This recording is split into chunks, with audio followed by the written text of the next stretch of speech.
Article 1167. If a person obliged to do something fails to do it, the same shall be executed at his cost. This same rule shall be observed if he does it in contravention of the tenor of the obligation. Furthermore, it may be decreed that what has been poorly done be undone. Ang obligation na binabanggit sa Article 1167 is obligation to do. So, ibig sabihin may gagawin si debtor. Dito sa article na to, may tatlo tayong situation na kailangan i-consider. So, una, paano kapag yung obligation to do is hindi nagawa? So, second, paano kung nagawa nga kaso in contravention of the tenor? So, ibig sabihin, um, parang iba dun sa napag-usapan. So, kontra naman dun sa napag-usapan. And third, kung ginawa nga kaso poorly done. So, ibig sabihin lang nito, hindi maayos yung pagkakagawa. So, dito sa article na to, ang pag-uusapan natin, anong pwedeng remedy ng ating creditor? Remedy of creditor in positive personal obligation. So, this is just another term for obligation to do, yung word na positive personal obligation. So, dun sa ating first situation, kapag hindi nagawa ng ating debtor, ang right ng ating creditor is pwedeng siya ang gumawa o kaya ipagawa niya sa iba at the expense of the debtor. Unless na lang kung personal yung obligation, like siya lang yung yung debtor lang yung pwedeng mag-perform ng obligation. In that case, ang pwede lang is makaka-recover siya ng damage. So ayan ha, pag ang situation personal, so hindi pwedeng iba ang gumawa, yung debtor lang natin. Ang only option lang ng ating creditor is maka-claim ng damage. Maka-claim for damages. Pag hindi naman personal yung obligation, so not personal, so pwedeng gawin ng iba, kailangan yung obligation ipa-perform at the expense of the debtor, tsaka makaka-recover for damages. So,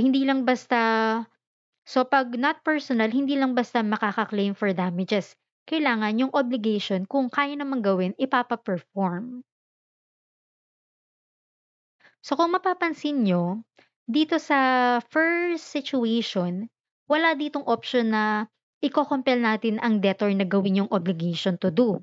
So, ibig sabihin lang nito, hindi natin siya pwede pilitin na gawin yung obligation kasi, ano yan, bawal yan sa batas.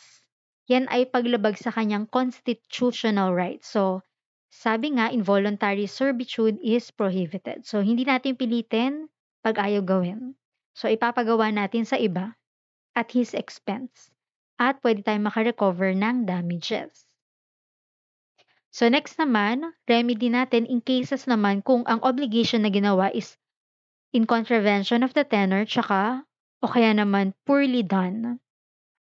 So, ang remedy ng ating creditor, it may be ordered that it be undone if it is possible to undo what has been done at the expense of the debtor and to recover damage. So, ibig sabihin lang nito, pagkontra dun sa terms, tsaka o kaya naman poorly done, ang creditor, pwede siyang pumunta sa court at mag-complain at si court ang mag-uutos para ipaulit yung ginawa ng ating debtor. Note lang, kailangan pumunta siya sa court. So, yung court ang magde-decide kung talaga bang poorly done. Baka naman mataas lang talaga yung standard mo, 'di ba? O kaya talagang sumunod naman do'n sa mga terms, do'n sa napag-usapan, baka baka talagang mataas lang talaga yung standards mo, gano'n.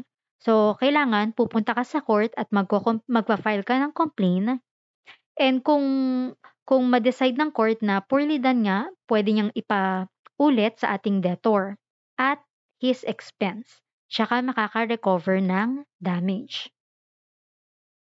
So we have an illustration here. So si Pedro, may obligation siya to construct a house, so two-story building for Maria. Ngayon, paano kung hindi ginawa ni Pedro? Pwede bang pilitin ni Maria si Pedro na gawin yung bahay? So, hindi niya pwedeng pilitin si Pedro.